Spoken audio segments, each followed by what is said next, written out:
Welcome, I'm Perry Williams, and this is Hamilton County TV. Alongside me today is Coach David Sharpe, the head football coach of Noblesville Millers.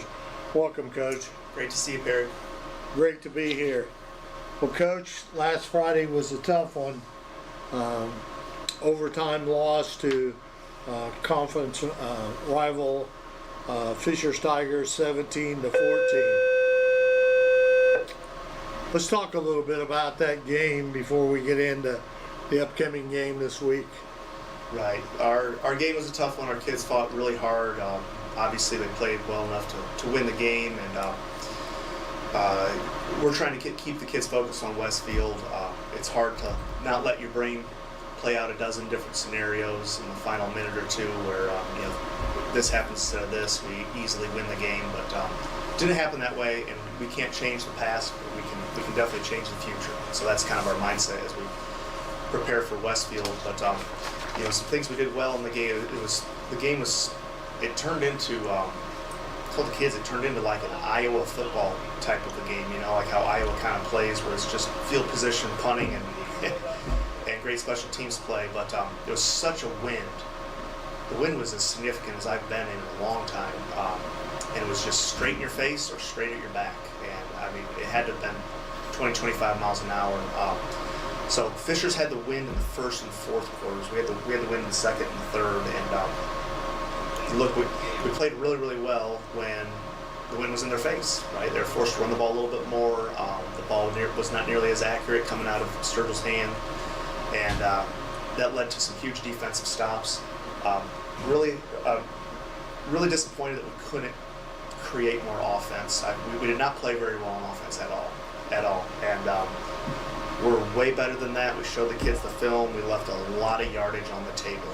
It's freeze frame. It's there. We got a little too bounce happy, where we just didn't trust where we tried to run wide when we shouldn't have ran wide. And if we just take back a few of those plays, it's like, oh man, we could have got into a 3rd and 2 instead of a 3rd and 5. And that's how we win football games. So very correctable stuff.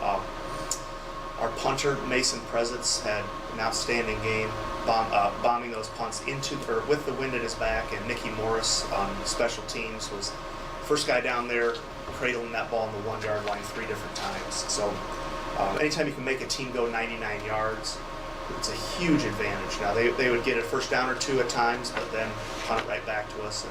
And like I said, it was kind of like an Iowa Hawkeyes type of a football game. I felt like the biggest play of the game, where we could have really taken over.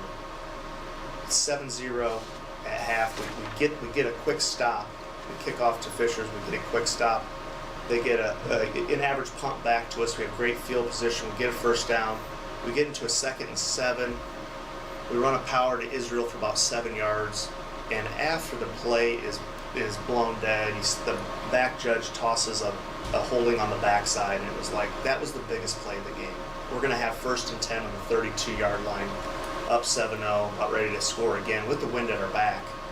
But instead, after the play is over, now it's 2nd and 17. It's just, from there we have to punt. Right when we had a momentum about us, we get a 2nd and 17. And that led, of course, to another punt. But I'm incredibly proud of the huge 80-yard drive that we had to go up 14-0. Mixing up everything. Brody Gump starts it out with a big 15-yard run. Then got Israel going a little bit, but we really got Ty Holmes and Max Miller going quite a bit for big plays. And Ty really, on that 4th and inches, kind of put the team on his back and had a power for about 20 yards, where it seemed like he carried all 11 Tigers down to about the 5-yard line. And getting up 14-0 and then forcing them into a 4th and 4 on their own side of the field. I mean, you have to just give them credit. They made outstanding plays when they needed to down the stretch. We did not, of course, but we still fought hard to force an overtime. And, just bad luck fumbling on the 1-inch line before our what looked like a touchdown, but we fumbled on the 1-inch line.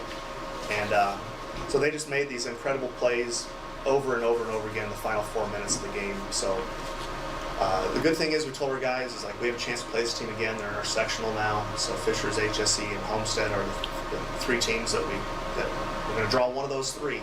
And I know our kids would love to have another chance at playing Fishers. Yeah, but the one thing too, it looks like too, Coach, defensively we played pretty well. Yeah, we played very, very well. It's just frustrating that we couldn't get both sides going to get when the defense was hot, the offense was not, and I'm not sure why, but it wasn't. But I have to give a lot of credit to our two-way warriors, guys that played basically the entire game. Aiden Brewer plays a tremendous game both sides of the ball. I don't think he took a single play off. Izzy Oladipo, of course, playing almost every play. Indy Wilhelm playing almost every play, and then our big sophomore Ty Holmes making a big interception late, to end regulation, and then being our leading rusher and just starting to come in, become the go-to guy that we want the ball. We want the ball in his hands a lot, Ty Holmes. So those guys, amongst others, just played great. I think Drew Conte and Adam Mahebny really kind of solidified the line of scrimmage on the defensive side of the ball. Praise Oladipo's becoming a tremendous linebacker. Abram Hunter and Marcus Burns had a tough assignment with those great receivers, and they did great at corner, for most of the game. And so we see so many positives. It's just we found the absolute weirdest scenario to lose the game, and it's a reality. And like I said, we want to move forward and just try to change the future, not change the past. Okay, Coach. I appreciate you bringing us up to date on this Fishers game, but as every year, we got another tough opponent coming up. Probably one of the better teams in the state of Indiana, in the Westfield Shamrocks, and they're now riding along at 3-0 and at the top of the polls. So let's talk a little bit about the upcoming game this week with the Westfield Shamrocks. Right. It's a great program, as good a program as there is. We know Coach Gilbert left, but the whole staff's there, and led by Coach Miracle, who's done a great job as the defense coordinator for a number of years. So tremendous coaching staff, lots of good players, a lot of kids going to college for free, scholarship players. We know that on both sides of the ball.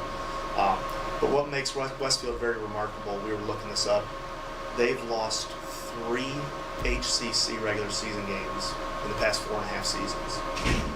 That's unbelievable. That's unbelievable. But we told the kids, this team just doesn't lose to HCC teams in the regular season. But the Millers give them the hardest out that they see. Yes. Brownsburg and the Millers play the Royals as good as you can. And we have 4 games in a row to look back at. That we obviously lost, but man, we can take them down to deep into the second half. So our kids have a lot of confidence against Westfield. So even though on paper, all these Division I players, beating Center Grove, beating Carmel, beating Zionsville, like they definitely are worthy of whatever they're ranked, 1 or 2 or 3, whatever they're ranked. But our kids know these kids very well. We know what they're going to do to us. Our coaches have a great sense of what we might see on both sides of the ball. So our kids have a confidence against the Shamrocks, even though they are very, very highly rated. Oh, absolutely, absolutely. The one thing about it that amazes me is the Westfield Shamrocks have 48 seniors on that team. So it's a very experienced team. But like you said, I think you've played the Rocks in the last 4 years 8 times, is it?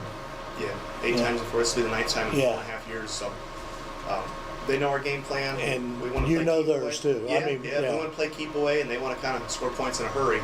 So it's definitely contrasted styles, and we just want to play very similar to the Fishers game. We want kind of an ugly, low-scoring, clock just draining kind of game, and then let's see what happens in the fourth quarter. That's kind of our mindset with this game.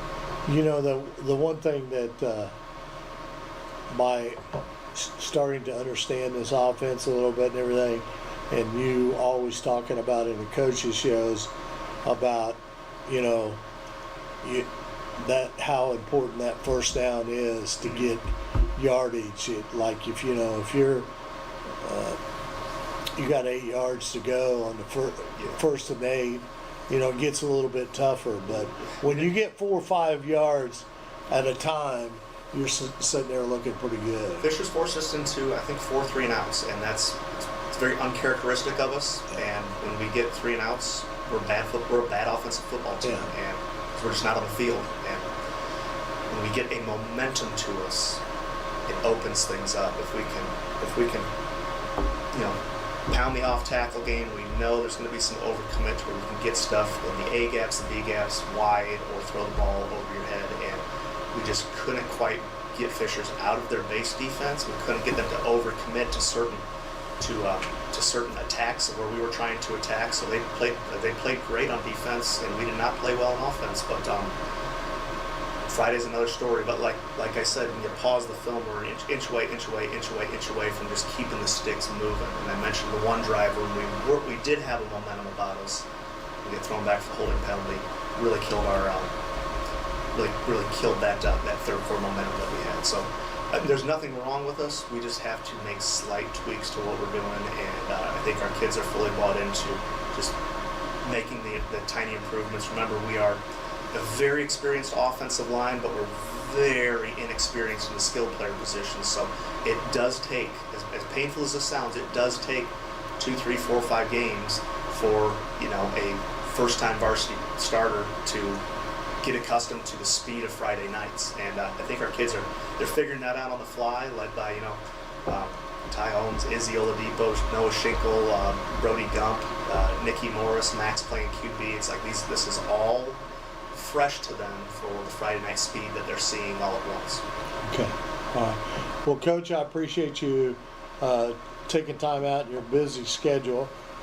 Hamilton County TV, since this is a home game, we'll be back here to broadcast the game on Friday night. And